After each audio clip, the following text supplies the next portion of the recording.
स्वागत है students. Question यहाँ पे है कि three liquids of equal masses are taken in three identical cubical vessel A B and C.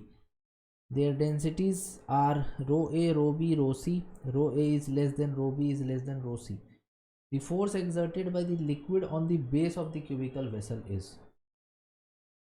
Okay, तो बोल रहा कि किस में सबसे ज़्यादा होगा या सब में सेम होगा. जैसे मान लो कि ये क्यूबिकल वेसल है, ठीक है. क्यूबिकल बेस इसका क्यूब है, ऐसा है. क्यूबिकल है, बेस ऐसा क्यूब टाइप का है.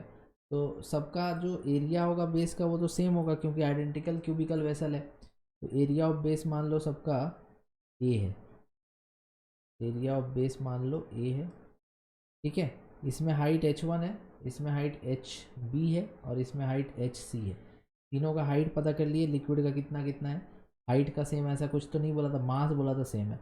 ए में जितना पानी का मास है या लिक्विड का उतना ही बी में है और उतना ही सी में. ऐसा क्वेश्चन में बोला है कि तीनों आइडेंटिकल वेसल है तो सबका एरिया ऑफ बेस हम सेम ले लिए. एरिया ऑफ बेस सेम ले लिया. अब उसमें कितना ऊपर नीचे पानी रहेगा वो तो डिपेंड करेगा ना आगे. तो तीन लिक्विड हमने डाला जिनका मास सेम था. ए में जितना मास है, बी में उतना मास है, सी में भी उतना मास है. देयर डेंसिटीज अलग अलग, डेंसिटी अलग अलग है. सबसे ज़्यादा डेंसिटी किसका, ए का, सी का, उसके बाद बी का, उसके बाद ए का. फोर्स बोल रहा है यहाँ पे कितना लगेगा. यहाँ पे जो फोर्स लगेगा वो कौन लगाएगा, इसके ऊपर जो वेट है वही लगाएगा ना. तो इसके ऊपर जो वेट है वो लगाएगा ना फोर्स. देखो ध्यान से, वेट तो सेम ही आएगा ना, मास सेम दिया हुआ है. हाइट अलग अलग होगा लिक्विड का. देखो मास क्या लिख सकते हैं, डेंसिटी इंटू वॉल्यूम. तो ए का मास क्या हो जाएगा, density of liquid into area into height of ए.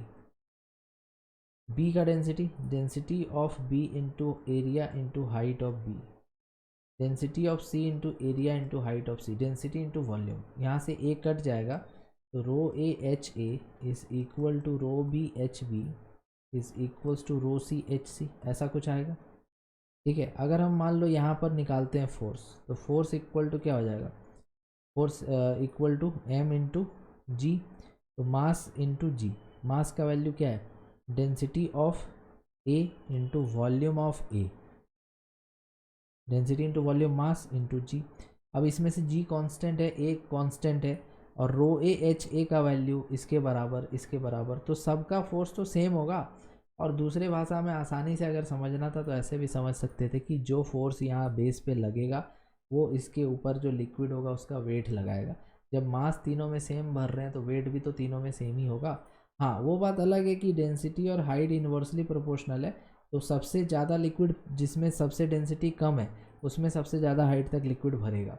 जिसमें डेंसिटी सबसे ज़्यादा है उसमें कम हाइट तक लिक्विड भरेगा. लेकिन जो फोर्स होगा तीनों कंटेनर के बेस पे वो तो सेम ही आएगा, same in all the vessels. Okay, तो इस तरह से इस क्वेश्चन को सॉल्व करना.